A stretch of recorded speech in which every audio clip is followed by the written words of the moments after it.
tonight we are going to make beef bourguignon and homemade pretzels. So this live is going to show us the prep steps to it, and then later this evening after they've been cooking in the oven or proofing, we will finish them off. So we are going to first start out by starting the base for our pretzels.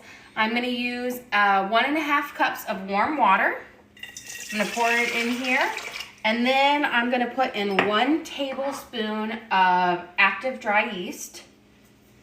And I'm then gonna put in 2 tablespoons of brown sugar. So I'm gonna sprinkle this over my warm water. And make sure when you're doing this that your water isn't too hot, otherwise it will scorch the yeast and kill it. So you want warm water. And then a little bit of brown sugar. The brown sugar is just going to act like food to the yeast and really activate it. So I'm going to give this a good stir, and that's going to allow it to bloom. So in 5 minutes or so, this will be really foamy looking, and that's how you know your yeast is active. So I've got my yeast in the warm water with brown sugar, and now we're going to start prepping our beef bourguignon, which is essentially just a fancy pot roast dinner, but it is delicious. I'm gonna cut up about 1/2 pound of bacon here. I'm just gonna chop it up. This is leftover from when we did our bacon fried potatoes last night. So I'm just gonna do a simple chop on this, and then I'm gonna throw them in my super huge Dutch oven here. And the reason why I'm using such a big pot is because I want to be able to brown all of my chunks of meat and not give them space to breathe and room to breathe, I guess, when I'm cooking. So I'm going to put my bacon in here. I'm going to turn on my heat to about an 8, which is like a medium high. And I'm going to chop up my chuck roast. When you're making like a pot roast, the best cut of meat to use is a chuck roast. It has some nice veining in it, which makes for a really tender pot roast. Other ones, shoulder roast or London broils, are just tougher cuts of meat, and they just don't taste as well, and they get to be a little bit more stringy. Chuck roast is where you want to go for pot roast. So I've got here, again, I'm feeding a small army. We're feeding 9 tonight. So I've got about 6 pounds of pot roast, give or take a couple ounces here. But for a family of 4, you probably only need 1. I would say about 1/2 pound of meat per person. It does shrink down a little bit, but that's about a good portion size. And I'm gonna cut my chuck roast into big chunks just because I feel like it cooks nicer when you have cut it up into chunks versus leaving the full roast in there. So I'll have this and I'm prepping it into some nice chunks. Just like that. And then I've got this big guy here. And you can also like trim off any of the fat that you see in here. That just is gonna make it a little bit healthier. Trim off some of this white stuff. That won't cook down into anything nice. It will just render and make your things a little bit fatty. So you see I'm just taking most of this out because this is just fat. But the nice thing about chuck roast is you also have a lot of marbling in your things, so that just makes for a really tender cut. You just don't need these huge fat pockets. And it doesn't take long to cut them down, but I will say it will make for a nicer cuts of meat when you get them. And I'll cut this guy in half. There we go. So I've got my chuck roast cut up into some big chunks. This will also make it easier for serving when you do that, because then you can just take a tong in and pick out a piece of meat instead of having to break it up. And let me get a pair of tongs so I can, always coming with me, spread this guy around. And I love using a Dutch oven because I can start this on the stove and then I'm going to put it in the oven with the lid on, and I'm going to let it cook for about 2.5 hours. But what's nice about them is they're made out of cast iron, so they're really heavy, but they retain the heat and allow more of an even, slow cooking. So I'm just breaking up this. We can check on our yeast over here and see how it's blooming. Got a question. Have you ever made burrito? Yes, I have. I think I have a video on my page. We did, I think, burrito tacos or Flatbread. flatbread things. So we did that not too long ago. I also make burrito, like grilled cheese and burrito tacos. So I've done it a couple of times, and I make it from scratch. So you can come over here and I'll clear. You can see this is our yeast. It's starting to bloom, which is what we want. I'm gonna wait for it to bloom a little bit longer, but this is what's gonna make our pretzels. We're making like soft American pretzels, which is what's gonna give them their rise. So let me stir up our bacon here. And I'm gonna cook up the bacon. This is my little, I think, little secret to it. It gives it a nice, rich flavor. In the pot roast that we're making in our beef bourguignon. Nice. So I'm gonna have that continue to render. Since I have such a big pot, I'm just gonna add a little bit of olive oil, just so there's enough to sear up around it. It's probably about 1 to 2 tablespoons. Not too much. I'm gonna spread our bacon with my tongs. There we go. Now it's gonna start crisping up nicely. And while this is starting to sear, I want to get them cooked up a little bit. I'm just going to give these carrots a quick peel. I'll chop them up in just a little bit. These are going to cook in our pot roast. You can add potatoes in if you want, but I like to do like a mashed potato. I think tonight I'm going to do a, like maybe a Parmesan crusted smashed potato. So I'll do that at the end, which will pair nicely with my beef roast. But you could also just throw potatoes in, like peel them and quarter them, and just throw them in and it'll cook with the broth. That's an easy way to do it well. But I like to do a separate potato because, sorry, sometimes my kids won't eat it straight out like the pot roast potatoes. They like the, when I make it separate more. So I'm just going to peel off all of these outside. You could use baby carrots if you want. I have these because I get them in bulk from Costco, but you want to make sure if you use them, peel off that outer skin because it doesn't have as nice of a flavor, and it can be a little bit more tough as well. So I like to peel them so my carrots can really absorb all the flavors and make them really nice and tender. Okay, now that I've got them a little bit seared up, perfect. Stir here. I'm scraping sure that I don't get anything stuck on the bottom. And I'm going to place in my beef, my chuck roast chunks. And I just want to sear it off really quickly on each side because my whole point is I want to brown each side but not cook it through. That's what the Dutch oven is.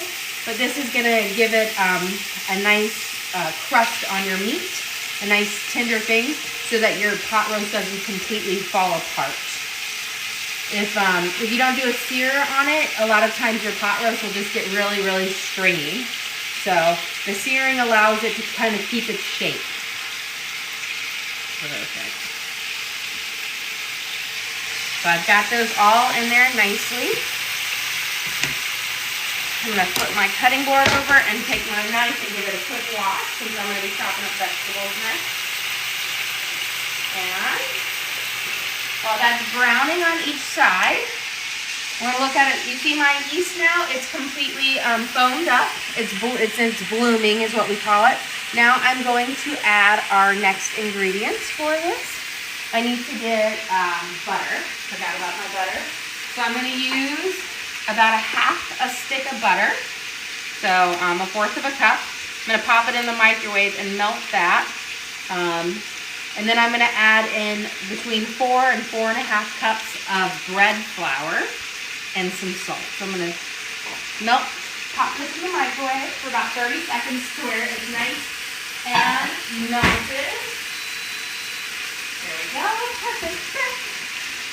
And I'm going to add in some salt right now. You're going to want about a tablespoon of salt. So I'm going to sprinkle that in here now. Perfect. And we're going to want 4, we don't need our brown sugar anymore. I'll put that out of the way. We're going to use 4 to 4.5 cups of flour. You want to use bread flour. Bread flour is going to give you that really soft, stretchy, doughy pretzel. Let's look at this before, see if they're ready to turn. Look at that. They need a little bit longer. I want to have a nice brown crust on it. So I'll put that back down there. Let's see. Let me get my butter. Perfect. Got my melted butter. I'm going to pour this in here with that. Remember, I used 1.5 cups of warm water and a tablespoon of yeast and 2 tablespoons of brown sugar. I mixed those together and I left them bloom for about 5 minutes. Now we are going to use our dough hook on our mixture, and we're going to add in between 4 and 4.5 cups of bread flour. You don't want to add too much because you want your dough to be like a soft, kind of somewhat sticky, but doesn't stick completely to your fingers. So there's 1. And 2.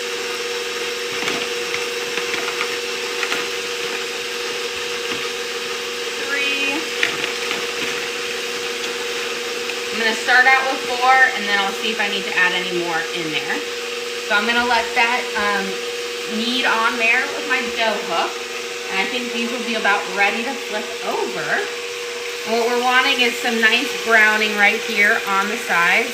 We've got a brown crust going on there. So I'm going to flip it over. Look at that nice brown crust. Perfect. And kind of sear off the other sides as well. And make sure, gotta get it. This is why I'm using my really big pan, because you don't want to have your meat stacked up on each other. You can turn it over here, get these sides to get a little bit more. And yeah, they need a little more. There we go. Let's look at our dough as it's starting to mix. So you see it's starting to come together. What are you making? I'm making beef bourguignon and homemade pretzels. So we're doing the prep of it. I'm going to add a little bit more to my dough. Add a little bit more water to it because I don't want it to be too stiff. You want it to be nice and soft with a little bit of stick. That way it can really rise.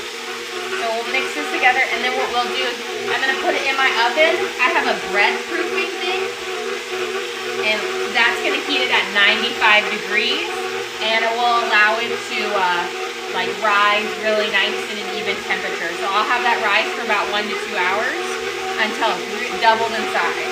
So here it's really combining together the way we want. Perfect. So I'm going to take it out. Let you guys see what it looks like. Nice. It's like sticky to touch, but it doesn't stick to my hand, which is what I want. So we've got it, and it's getting warm. And what I'm going to do is I'm going to give it a quick knead, which is, I'll see if I can, there you go. When I knead, I'm going to literally pushing and folding.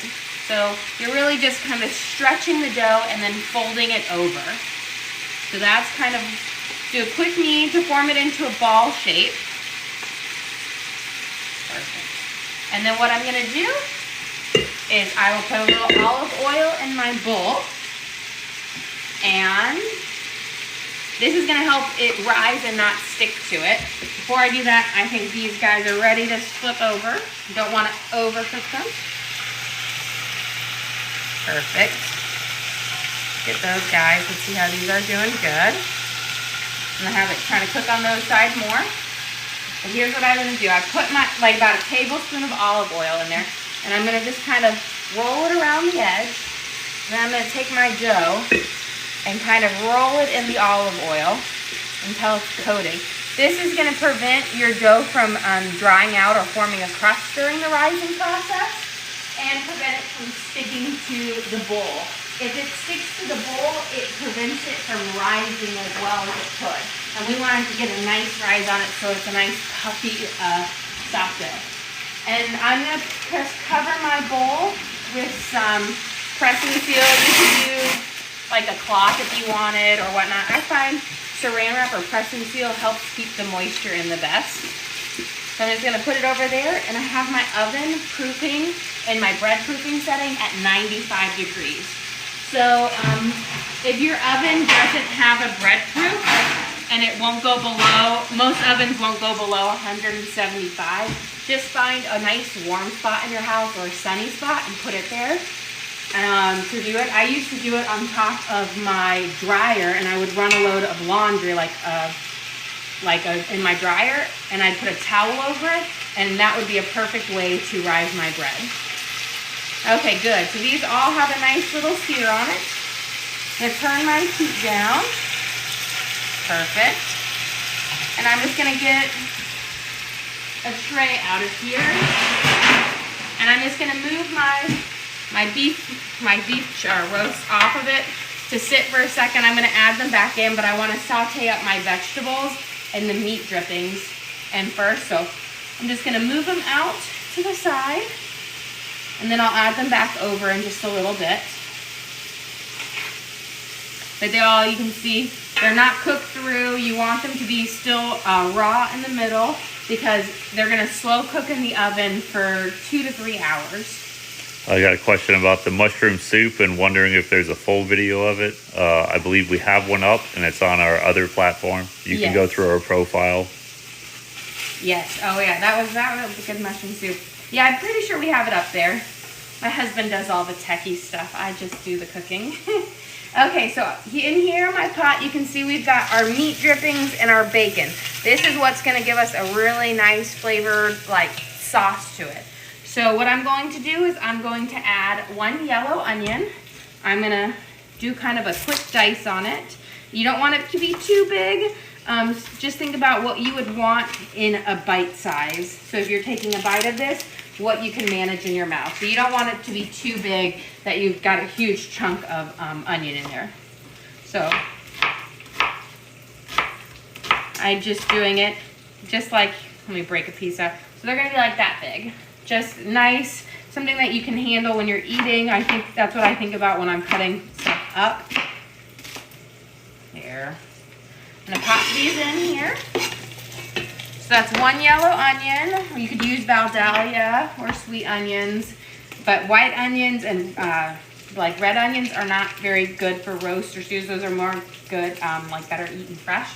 And then I'm gonna put in a good helping of garlic. This is probably about 4 cloves of minced garlic, so a little bit more. And then I'm gonna give this a good stir to really make sure my onions get kind of coated in this meat drippings and everything. And we're gonna let those saute up and nicely. And I'm gonna chop up my carrots and put those in there as well. And I've got my heat down right now on a 4, which is kind of like a medium low. So I'm going to just chop off the edges of my carrots since they're not quite as good. Perfect.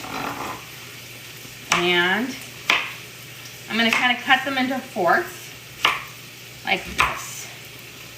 And these really big guys, I'm going to cut them in half because I kind of want them all to cook up fairly evenly. Perfect. And I'm going to throw these in here to sear as well. And I'll give them a good stir. Perfect. Now, we're going to start prepping the stuff for our base. So I'm going to chop up, I have some fresh parsley right here, and I'm going to just mince up, I think, a good handful of it. So it's just like what you can grab in your hand. And I'm going to just give this a really fine mincing because I don't want to have super long pieces when it cooks up. It will reduce down and become pretty thin, but when you're eating, you don't want to pull out and have like a big piece of parsley in it. So I'm going to give it a really good mincing over. The way I mince is I push this part of my knife down firmly into it like this, and then I just pick up my other hand and I'm lifting like that. And that allows me to just do a really fine mince on it. If you try to do it like this, you're not going to be able to cut through the herbs well. This gives you a lot of power and allows you to move fairly fast through it. And just keep going through just like this. Perfect. And you can see I'm getting a nice kind of fine powder of it, like essentially really finely chopped up, which is what I want because I don't want to have big twigs of herbs in mine. So this is fresh parsley. Perfect. I'm going to give this a quick stir. And now we're going to be adding in all of our seasonings. So we're going to add in our parsley, which is about like 1 to 2 tablespoons. This is homemade tomato paste. So you want about 2 tablespoons of tomato paste. I made mine earlier today. I just blended up some tomatoes and then reduced them on my stove. And then you're going to want 2 cups of red wine. Let me open up this guy. Maybe. There we go. See if I can get him. Oh, it's a cork. I thought it was a twist off. Let me see, where's my corkscrew? These are wine. I have like a wine advent calendar. Not this past year, but the year before. Now I'm just not a big wine drinker.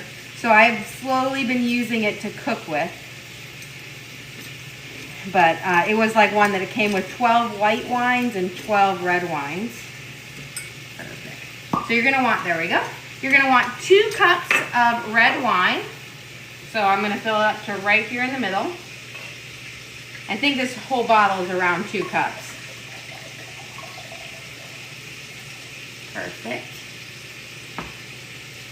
I'm gonna pour it in here. And then I'm gonna want 2 cups of water. And then I'm gonna add a big heaping spoonful of beef bouillon. So I've got 2 cups of water that I'm gonna pour in here as well. And I'm gonna use my tongs to kind of mix everything up.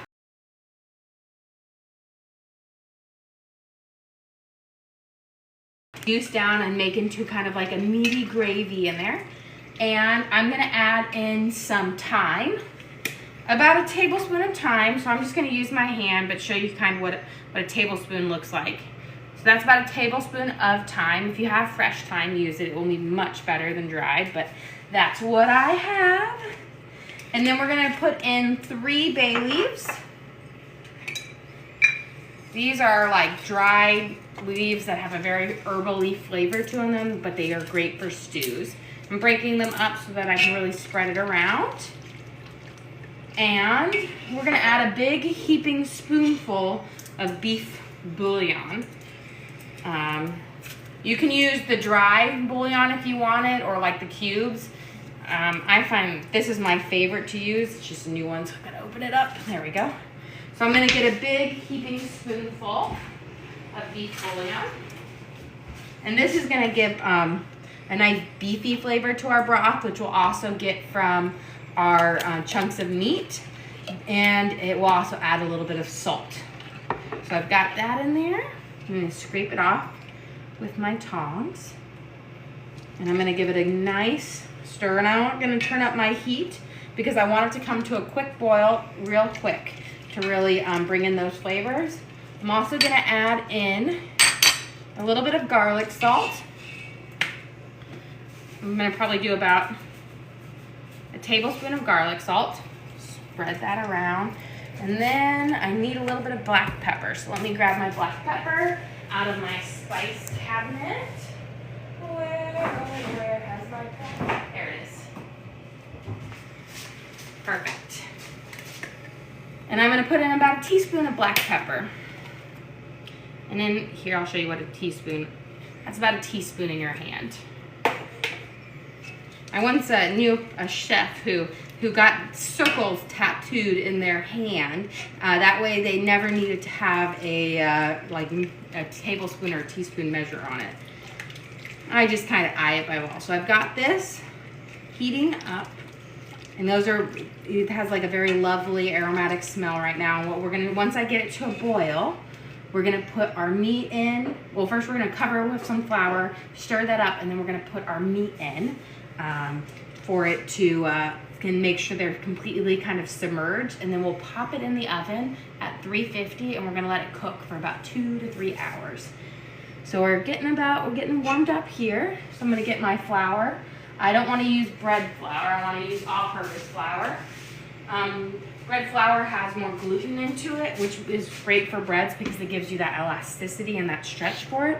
But I don't want it in like soups or stews or whatnot. I want regular flour. There we go. And so what I'm going to do, I'm going to get a spoonful out, and I'm essentially just going to, as if I'm making the flour snow, I'm just going to shake it over the top of everything. And this is just going to allow it to absorb the fat while cooking and just thicken up our, like the broth here into more of a gravy type texture when it's done. So it will be a little bit thicker then and won't be as brothy. So this is about like 1 or 2.5 tablespoons. And we're seeing it's starting to boil, which is what we want. We've got a nice bubble through everything. So what I'm gonna do is I'm just gonna stir it real quick, mix everything, and then I'm gonna take our chunks of chuck roast that we've seared off, and I'm gonna place them in this flavorful broth. And this is our beef bourguignon base. So I'll put it in, and then later, we'll do a live later tonight and finish off dinner. We'll saute up some mushrooms, and we'll add these mushrooms in here right before it's done cooking, and we'll make some mashed potatoes, or I think I'm gonna do smashed potatoes with Parmesan cheese, and we'll make our pretzels, and I think we'll do either green bean or Brussels sprouts as our kind of green vegetable tonight. Now that we've got a good bubble on it, I'm gonna turn it off the heat. Make sure all of my little pieces of meat are tucked in here. And it has a very, I know you guys can't smell it, but it has just a wonderful fragrant smell right now. And then all of this little juices that were on my tray and those little things. So you see how I have them in here, and I've got them kind of covered in that broth as much as possible. That's what you want. You don't want to stack any of your meat. That's why I used a really large Dutch oven. So now I'm going to put my lid on it, and we're going to pop it in the oven, and we're going to let it bake at 350 for about 2 to 3 hours. So let me open up my oven over here, because this pot is heavy. This pot weighs like 40 pounds. This is what I call my big chili pot. I have a famous chili that's actually won a lot of chili contests. So I'm gonna put it in here, and I'm gonna have it bake in my oven at 350 for about 1.5 or 2.5 hours. So we'll probably be doing a live in a couple of hours, but right now we are done with everything. But don't forget to like and subscribe, and come join us later. We'll be finishing up our pretzels and our beef bourguignon for our dinner tonight. Thanks for joining us.